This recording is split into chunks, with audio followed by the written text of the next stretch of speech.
Doctor Aníbal García Fernández. Él es licenciado, maestro y doctor en estudios latinoamericanos por la Universidad Nacional Autónoma de México. Sus principales líneas de estudio son la Guerra Fría Interamericana, las políticas de desarrollo y la relación de Estados Unidos con América Latina y el Caribe, y ha revisado en varias ocasiones todo el tema del llamado lawfare, esta forma en la cual sobre todo los intereses de estos países que intentan gobernar al mundo, como lo es el propio Estados Unidos, ha derivado en una guerra judicial, una guerra legaloide contra gobiernos progresistas. Su experiencia, su expertise, se enfoca en América Latina y las injerencias de Estados Unidos. Sobre eso vamos a hablar el día de hoy con el doctor Aníbal García Fernández. Muy buenos días, Aníbal. Hola, ¿qué tal? Un gusto estar de nuevo con ustedes. Un saludo a todos allá en el estudio. Pues preguntarle primero por esta tendencia que tiene Estados Unidos a tratar de gobernar los países de América Latina, específicamente el injerencismo que ha vivido México, no solo de ahora, pues esto lo hemos visto desde hace bastante tiempo, y sobre todo teniendo en cuenta que veníamos de gobiernos, los gobiernos priistas y panistas recién concluidos, habían abierto la puerta totalmente a los intereses estadounidenses. Como encontramos la relación México-Estados Unidos ahora que existe un gobierno que le dice: momentito, aquí hay que respetar la soberanía de cada país? ¿Cuál ha sido la reacción principal que ha observado en esta materia, sobre todo en estos intentos de Estados Unidos de tratar de seguir imponiendo sus intereses a México? Bueno, sin duda el gobierno de Andrés Manuel López Obrador ha sido un gobierno que intenta salirse de esa, digamos, de esa suerte de injerencia dura y blanda también por parte de Estados Unidos, poniendo sobre todo de relieve el tema de la soberanía y intentando poner también, lo repite muchas veces en la mañanera, poniendo sobre todo el tema en que somos dos países iguales, ¿no? El presidente menciona en varias ocasiones que cuando habla con el presidente de Estados Unidos, Joe Biden, siempre le dice que lo ve como un igual al país, a México, y digamos que eso sale justamente de la lógica que había en los sexenios anteriores, ¿no? Por lo menos, para no ir tan lejos, desde por lo menos el sexenio de Carlos Salinas de Gortari, en el cual se firma el Tratado de Libre Comercio, se empiezan a homologar una gran cantidad de aspectos con Estados Unidos. Y después, cuando empieza toda una, digamos, toda una estructura de asistencia por parte de Estados Unidos hacia México con la ASPAN y posteriormente con la Iniciativa Mérida en 2007, que, digamos, concluyó ahora en 2021 con el presidente Andrés Manuel. De cajón siempre están varios temas en la relación bilateral con Estados Unidos. El tema comercial es uno de ellos. México es actualmente el primer socio comercial, a veces baja con respecto a China, pero digamos que es uno de los principales socios comerciales de Estados Unidos. Está el tema también de seguridad, y ahí en seguridad hay varios puntos siempre en cuestión, ¿no? Uno de ellos es el tema de la seguridad fronteriza y también el tema de la seguridad en términos de migración. Y bueno, el otro aspecto siempre, digamos, se menciona en términos de seguridad, pero también en otro tipo de aspectos está el tema precisamente de la forma en la cual Estados Unidos siempre ejerce esta injerencia. Tiene que ver con la asistencia para el desarrollo que ejerce Estados Unidos hacia México. No solamente lo hace hacia el país, lo hace hacia varios países del mundo, pero digamos que el tema comercio, migración, seguridad, el tema energía también es otro de los aspectos que siempre está ahí en la relación bilateral. Y el gobierno de Andrés Manuel ya se enfrentó a a dos administraciones, una republicana, actualmente demócrata. Y bueno, justamente lo que vimos ayer es, digamos, no el enfriamiento de la relación, pero sí por lo menos una especie de cambiar la forma en la cual se había desarrollado esta relación bilateral entre México y Estados Unidos. Este diálogo de alto nivel de seguridad forma parte también de una estrategia de recuperación de lo que en un inicio fue la ASPAN. La ASPAN se modifica, se crea en 2005, se modifica en 2006, se vuelve a modificar en 2013 y a partir del 2013 se llevan a cabo estos diálogos de alto nivel económico y de seguridad. Entonces, digamos que hay una especie de continuidad por parte de Estados Unidos hacia este tipo de estrategias que intenta retomar ahora con la administración de Biden. Y justamente México pone a revisión este tipo de aspectos, pone de relieve primero la soberanía, pone de relieve también el hecho de que aquí hay leyes nacionales que se tienen que cumplir, sea en el caso de la energía, sea en el caso de la agricultura, ¿no? Con este aspecto del maíz transgénico, y es algo, yo creo que le pone un matiz diferente la administración del presidente Andrés Manuel. También consultarle sobre justamente sobre este diálogo de alto nivel sobre seguridad entre México y Estados Unidos que vimos desarrollarse el día de ayer. Una de las principales insistencias de las autoridades mexicanas fue hablar de nuestra soberanía.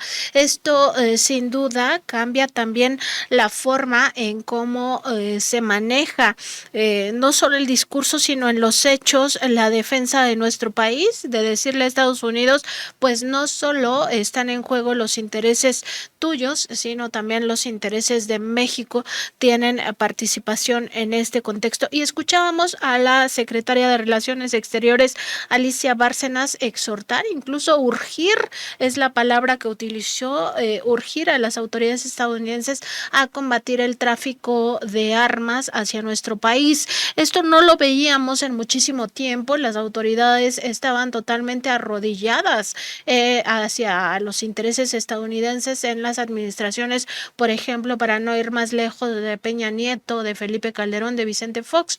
¿Qué significado tiene que se esté reiterando que Estados Unidos debe pues salvaguardar su soberanía, sí, como lo hace, pero también respetar la soberanía de México? ¿Qué cambios observa en ese sentido?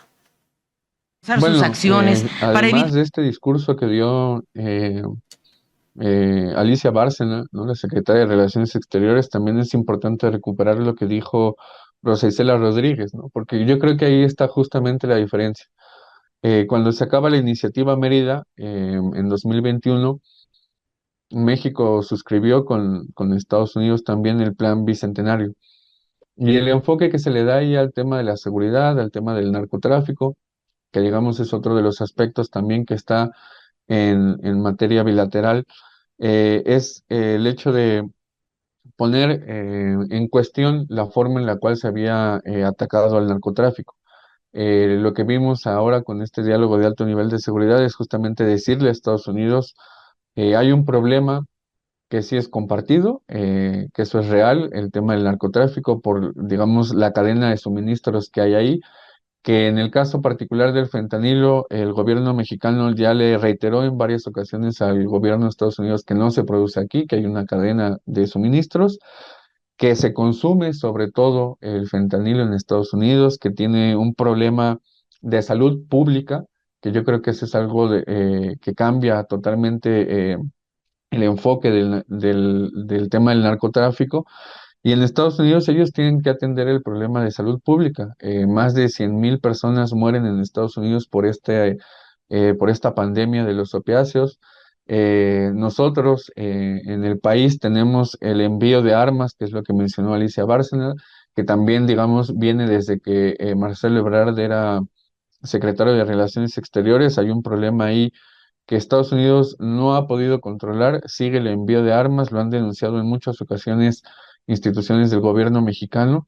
Se le ha solicitado también a Estados Unidos que detenga este tráfico de armas y México también en este diálogo que se llevó a cabo le mencionó al gobierno de Estados Unidos la cantidad de cosas que ha hecho, ¿no? La extradición que hizo recientemente, la cantidad de laboratorios que se han desmantelado, la cantidad de drogas sintéticas que constantemente se están deteniendo en el territorio mexicano. En fin, le hizo un estado de la cuestión de todo lo que ha hecho México ahora en el plan bicentenario Y por parte de Estados Unidos, bueno, digamos, parte de la interpretación es que justamente no están haciendo ellos lo que se comprometieron a hacer. Entonces, digamos que ahí México está poniendo ya en cuestión la forma en la cual se suscriben este tipo de acuerdos y Estados Unidos siempre desde el unilateralismo hace otro tipo de cuestiones. También en ese mismo sentido, preguntar sobre esta pues ausencia de realmente apoyar a los países de América Latina para atender las causas que generan la migración, porque una de las, digamos, de las críticas del gobierno mexicano hacia el gobierno de Estados Unidos es que siguen apostándole a la construcción de un muro, como si eso pues frenara de alguna manera la migración indocumentada, cuando en realidad lo único que hace es que los migrantes pues corran mucho mayores riesgos para intentar cruzar la frontera e incluso pongan en riesgo la vida. El presidente López Obrador, una de las propuestas que ha hecho de forma sistemática a Estados Unidos es que en vez de estar invirtiendo en guerras, ¿no?, como lo que está ocurriendo entre Rusia y Ucrania, donde el financiamiento estadounidense pues no ha dejado de fluir para Ucrania, pues que invierta en el verdadero desarrollo de Centroamérica y también de algunos países latinoamericanos que expulsan migrantes, y con ello pues ir cambiando las condiciones de vida en estos lugares de tal suerte que ya no exista esta necesidad para que migren las personas en búsqueda de una mejor vida. ¿Cómo observa en este punto pues esta falta de comprensión de Estados Unidos hacia el problema migratorio y sobre todo este doble discurso? Porque sí que envía algunos dineros para supuestamente la asistencia para el desarrollo, pero lo hace a través de estas dos, digamos, estos dos brazos que tiene injerencistas a todas luces, la USAID y la ANET, que no en pocas ocasiones han sido acusados de generar o participar en golpes de Estado, incluidos los golpes de Estado blandos, que también se generan con este dinero.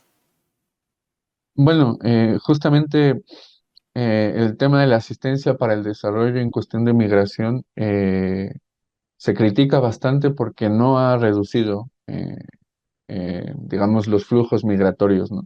De hecho, ese nunca ha sido su objetivo, ¿no? Pongámoslo en términos históricos. Desde la década de los 60 que empieza esta asistencia para el desarrollo de los países de América Latina con mucho más fuerza, nunca ha disminuido la migración hacia Estados Unidos, ¿no? No ha sido el interés por parte del gobierno y del establishment estadounidense reducir la migración. Al contrario, ha sido interés sobre todo enviar dinero a los países para que tengan políticas, digamos, que terminan siendo militarizantes o que terminan siendo medidas de seguridad para terceros países que impidan el flujo migratorio. Ahí hay que hacer una precisión porque justamente en muchos de los estudios sobre la migración siempre se deja de lado el aspecto de que estos migrantes es fuerza de trabajo explotada en Estados Unidos, o sea, es la regulación de la fuerza de trabajo súper explotada en territorio estadounidense. Y ese aspecto cambia sobre todo la forma en la cual se entiende la migración. Entender que lo que están haciendo es regular el flujo de la fuerza de trabajo cambia totalmente la dimensión y la forma en la cual entendemos este problema. En el caso de México, digamos, la ampliación del muro que hizo Donald Trump, ahora el gobierno de Biden dice no lo puedo detener porque tengo problemas con los republicanos, pero tampoco digamos que hace un esfuerzo mayor para que esto no suceda, no desmonta muchas de las políticas migratorias para los países de América Latina. Cambió ahora un poco el tema de la migración con respecto a Venezuela, de hecho ese es uno de los temas que estaba ahora eh, digamos, en la agenda en la región, porque hicieron un acuerdo con la migración venezolana, que es la que ha estado creciendo últimamente, junto con la migración haitiana, por los problemas internos, algunos diferentes, en el caso de Venezuela, sobre todo por la cantidad de medidas coercitivas que hay en contra del gobierno venezolano que afectan directamente a la población, ¿no? Entonces, digamos que en términos generales, tampoco con Centroamérica ese ha sido el punto, ¿no? Detener la migración. Y actualmente la administración de Biden, ¿qué es lo que ha hecho? Incorporar a otros países, por ejemplo, en el caso de Colombia, incorporó a España para hacer, digamos, instalaciones de detención de migrantes. En el caso de Centroamérica, hay mucho del financiamiento que está fluyendo no solamente para organizaciones no gubernamentales, sino también para empresas y además vienen también las propias empresas con sus proyectos de desarrollo y todo esto en el marco de, digamos, global, ¿no? De esta relocalización de empresas que exigen, digamos, nuevos proyectos de desarrollo. Entonces, es muy criticable la cuestión de la asistencia para el desarrollo por ese aspecto, ¿no? No ha sido el objetivo detener la migración y sí ha sido el objetivo tener medidas injerencistas en este tipo de medidas para los gobiernos de América Latina. Y en la experiencia de México, ¿cómo va este tema del injerencismo a través pues de estas dos alas, digamos, de la CIA, la USAID y la ANEP, que han sido utilizadas pues en varios puntos para debilitar los gobiernos progresistas? No es solo el caso mexicano, hay mucha experiencia en América Latina al respecto. En el caso mexicano, estas dos asociaciones, USAID y NET, pues están financiando a grupos de presión, como es el caso de Mexicanos contra la Corrupción e Impunidad, también el caso del Instituto Mexicano para la Competitividad, claramente vinculados también a grupos empresariales, sobre todo relacionados con Kimberly Clark y otras empresas. En el caso del IMCO, pues prácticamente la plana mayor de los empresarios y las empresas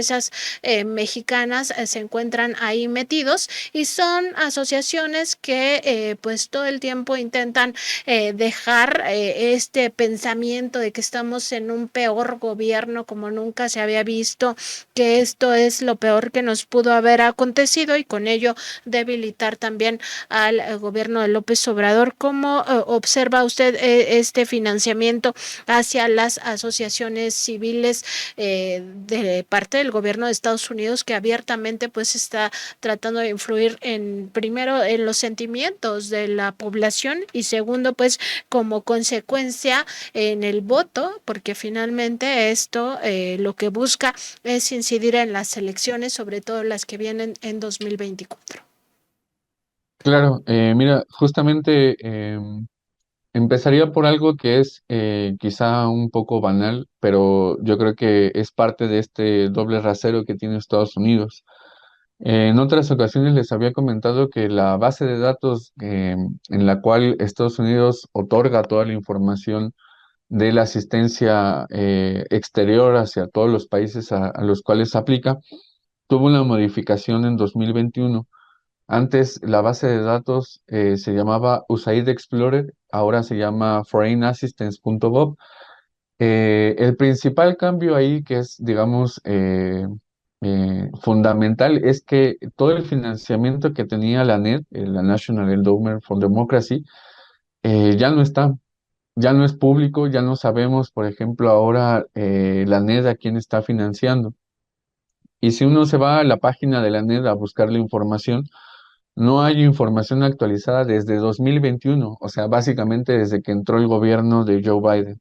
Sin embargo, sí nos piden a los países, digamos, del mundo, entre ellos México, en los países de América Latina, siempre nos están criticando por la falta de transparencia, porque el gobierno no informa a la población, porque no se otorga la información pública a la ciudadanía. En fin, Estados Unidos no está informando sobre este tipo de aspectos desde que empezó la administración de Joe Biden y no podemos conocer a ciencia cierta a quiénes están financiando. En el caso de México, por ejemplo, llama la atención que la NED financió en el caso de México en 2021 a algunas organizaciones que, digamos, tienen este cariz contrario al gobierno de México y sobre todo un cariz golpista, ¿no? En el caso, por ejemplo, de México Unido contra la Delincuencia, la NED le dio, según los datos que otorga la NED, $70,000 para proyectos aplicados en México. Es el único, digamos, caso que hay respecto a estas organizaciones que tienen una mayor capacidad dentro del país y que son financiadas por parte de Estados Unidos, pero también podemos encontrar otras, ¿no? En el caso, por ejemplo, del IMCO, no había recibido financiamiento desde que empezó el gobierno de Andrés Manuel. Y ahora en 2023 le dieron un poco más de $76,000 que son para proyectos o grandes proyectos que tienen que ver con la corrupción. Por ejemplo, en el caso también de Mexicanos contra la Corrupción, que ahí ustedes han hecho unas excelentes investigaciones al respecto. Lo que va del gobierno de Andrés Manuel ha recibido poco más de $3 millones para proyectos que tienen que ver también con el tema anticorrupción. La Fundación Etos, que también es otra de las organizaciones que ustedes han estudiado, aparece también con financiamiento en el sexenio de Andrés Manuel por poco más de $1 millón y de nuevo se repite el tema anticorrupción. México Evalúa también tiene proyectos financiados por parte de Estados Unidos, como alrededor de $394,000. Y en fin, así se van sumando una gran cantidad de organizaciones de la sociedad civil o este tipo de organizaciones no gubernamentales que son financiadas por el gobierno de Estados Unidos, que tienen intereses particulares que no son autónomas, y eso también hay que decirlo, sus proyectos no los ponen ellos, los pone Estados Unidos y ellos los aplican en territorio nacional. Y esta asistencia que hace sistemáticamente Estados Unidos incrementa de una forma sustancial a partir de la aplicación de la iniciativa Mérida. Entonces, aunque actualmente ya no está la iniciativa Mérida, sí se crearon capacidades injerencistas desde el 2007 hasta el 2021 y tenemos ahora una gran cantidad de organizaciones en distintos rubros que aplican este tipo de proyectos que terminan siendo en algunos casos golpistas, en otros casos ejercen presión sobre los gobiernos y en otros casos también van manufacturando el consenso con la población. Esta cuestión de manufacturar consenso es justamente lo que mencionabas, ¿no? Ir moldeando los sentimientos de la población, ir ganando las mentes y los corazones de la población en contra del gobierno o en contra de personalidades particulares, ¿no? Que eso es algo que hemos visto también en otros casos de América Latina. Entonces, digamos que esta parte de la asistencia para el desarrollo es algo bastante fundamental para entender las relaciones México-Estados Unidos y la forma en la cual opera también el gobierno estadounidense, digamos, de una forma eh, con este doble rasero, ¿no? Que siempre se está manejando, en el cual se sienta con el gobierno de México y por otra parte está financiando organizaciones en contra del gobierno actual. Lo que nos decía acerca de los proyectos, doctor, es que Estados Unidos les impone los proyectos a las asociaciones civiles. Esa parte no me quedó muy clara. Bueno, justamente una vez le pregunté a una persona que estaba vinculada a una organización civil que recibía financiamiento del gobierno estadounidense. Le pregunté si ellos ponían los proyectos, o sea, si las propias organizaciones decían, oye, yo quiero que me financies este proyecto, o Estados Unidos les decía, este es el proyecto y ustedes van a licitar para ver a quién se le da el proyecto y el financiamiento. Lo que me dijo esta persona es que ellos licitaban para que aplicaran los proyectos que delinea el gobierno de Estados Unidos. Pero eso sí es grave, entendiendo que pues todo el tiempo nos están diciendo que son independientes, que nadie les dicta línea y que todo lo hacen por el bienestar del propio pueblo Sí, de México. Interesante ver cómo se conforma este injerencismo. Y preguntarle también por qué estas asociaciones civiles que nos ha mencionado en su mayoría, junto con el Consejo Nacional de Litigio Estratégico, otra de las asociaciones creadas por Claudio X González Guajardo. Recordar que en el IMCO participa directamente Claudio X González Laporte, el padre del líder moral del PRI, PAN y PRD, pero en el caso de Claudio X González Guajardo, pues él fundó, es el presidente fundador de hecho de Mexicanos contra la Corrupción e Impunidad, y también fundó junto con Gustavo de Hoyos Walter y con Fernando Gómez Montt Urueta, el exsecretario de Gobernación de Felipe Calderón Hinojosa, fundaron este Consejo Nacional de Litigio Estratégico, que se han dedicado pues muchas de estas organizaciones, incluyendo a Mexicanos contra la Corrupción e Impunidad y varias de las que usted mencionó, a litigar contra el gobierno del presidente López Obrador. Y a ese punto queríamos llegar, que constituye el llamado lawfare, o digamos el concepto en español sería una guerra legaloide, una guerra guerra judicial que aprovecha además un poder judicial mexicano corrupto, podrido, desde la Suprema Corte de Justicia de la Nación y de ahí para abajo. ¿Cómo observa este otro punto que tiene que ver ya con el uso de esta supuesta sociedad civil para impedir o tratar de frenar proyectos, también políticas públicas, y que después vienen a decir esas mismas organizaciones que primero sabotearon los proyectos o políticas públicas que este gobierno no da resultados, que ha fracasado en esas políticas o en esos proyectos que ellos mismos estuvieron litigando sistemáticamente? ¿Cómo observa este otro aspecto de la problemática? Bueno, ahí les quería hacer una aclaración respecto a lo que acababa de decir, porque no sé si en todos los casos o en todos los proyectos que financia Estados Unidos sea así. Yo le pregunté a una persona que tenía tiempo ya en una organización que recibe financiamiento y eso fue lo que me dijo, pero digamos, sí me interesaba aclarar que no tengo el conocimiento, son más de 400 organizaciones que financia Estados Unidos, no sé si en todos los casos sucede así. Esta persona me lo había comentado de esa forma, así que quería dejar claro eso. Ahora, con respecto al offer, lo que se ve, por lo menos desde que empezó el gobierno de Andrés Manuel y hasta la fecha, que ya son 5 años, es que hay una cosa que podríamos denominar como una división nacional de la judicialización de la política, ¿no? En el sentido de que hay distintos actores, distintas instituciones que van aplicando esta judicialización en distintos rubros, ¿no? En el caso, por ejemplo, de la Suprema Corte de Justicia, se nota cómo las grandes leyes, las grandes reformas que ha hecho el presidente y el gobierno actual, las intentan parar en la Suprema Corte de Justicia. Eh, de 24 leyes o proyectos de ley que hizo el gobierno mexicano desde que empezó prácticamente, en 21 ocasiones, y desde que está Norma Piña como presidente, en 21 ocasiones Norma Piña ha votado en contra. En más de 19 ocasiones o 18, si no estoy mal, me puedo equivocar ahí, pero digamos que desde que empezó Norma Piña a la fecha, en 18 ocasiones han votado en contra o han declarado inconstitucional las reformas que ha hecho el presidente desde que entró Norma Piña, ¿no? Y digamos que así hay otro tipo de cuestiones que han hecho no solamente en la Suprema Corte de Justicia. La otra, digamos, el otro gran rubro que podríamos mencionar ahí son todos los circuitos de la justicia que hay en el país. Cada estado tiene un circuito judicial y entonces los distintos juzgados que hay en el país han también aplicado medidas que favorecen a grupos de interés en el país, que han litigado a favor incluso de gente que está vinculada a actos de corrupción o directamente al narcotráfico.